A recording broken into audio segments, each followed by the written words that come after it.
Sometimes you just want to hide a VLAN away so well that you yourself, the network admin, may not be able to find it.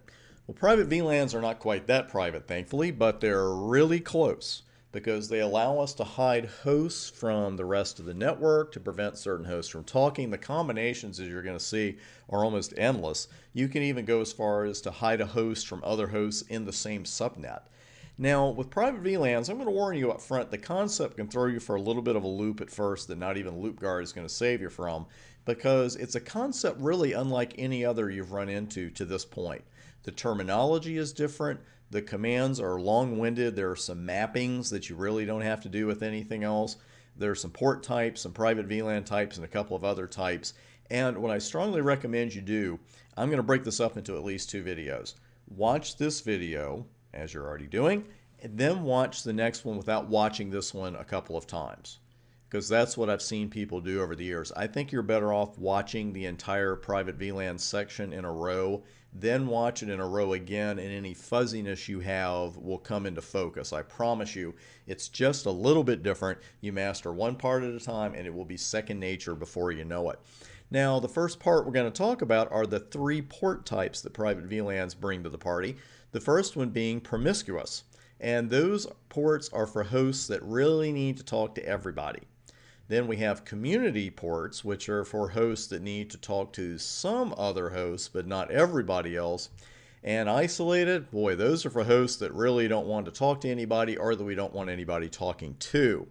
We also have 2 types of private VLANs, one of which in turn also comes in 2 types. It's a lot easier when you just say it. First off, we have primary private VLANs and we have secondary private VLANs. Makes sense?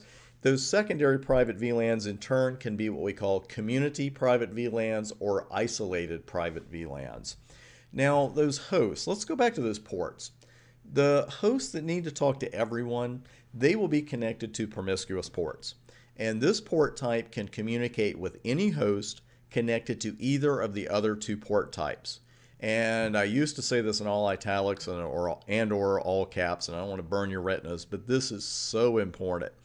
When you have a router or a multi-layer switch that serves as a default gateway, that device has to be connected to a promiscuous port in order for the network to function correctly. I'll give you a visual on that shortly as well after we talk about all the port types. Now, the hosts that need to talk to some others, but not all others, they're going to be connected to community ports. Now, these hosts can communicate with other community ports in the same private VLAN and with a device connected to a promiscuous port. So it's a little more restricted, but not terribly. If you want real restricted, you want a device connected to an isolated port, because they can communicate only with the devices connected to any promiscuous ports. Even if you have 2 isolated ports in the same private VLAN, they can't talk to each other. That is pretty darn isolated stuff. Now, we're going to talk about the private VLAN types, that primary and secondary. Really, there's a parent-child relationship here, with the primary serving as the parent, as you would expect, and the secondary as the child. Now, in our configuration in the next video, you map primary private VLANs to secondary private VLANs. You're actually going to do that with just about every port you work with as well. A primary private VLAN can be mapped to multiple secondaries, but a secondary can be mapped to only one primary. So that's the way that works. It's a parent-child kind of deal. The primary can have as many children as you want to assign it to, but as far as the other way goes, a secondary private VLAN can have only one parent. It can be mapped to only one primary. Now, here are the rules for the 2 secondary private VLAN types. Ports in a community private VLAN can communicate with other ports in the same community, as well as promiscuous ports in the primary.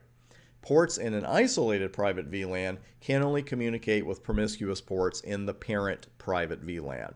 So it makes sense with what we've seen earlier. It's all starting to come into place, and here's the first diagram I want to share with you. And if you're not familiar with the device in the center, that is a multi-layer switch. That is a switch that can run at both layers 2 and 3. And that's what we're running here with our private VLANs in this. This is not going to be the config we write, but it's a good example to show what we have so far, what we've described so far. Now, host A is over there, in an isolated private VLAN.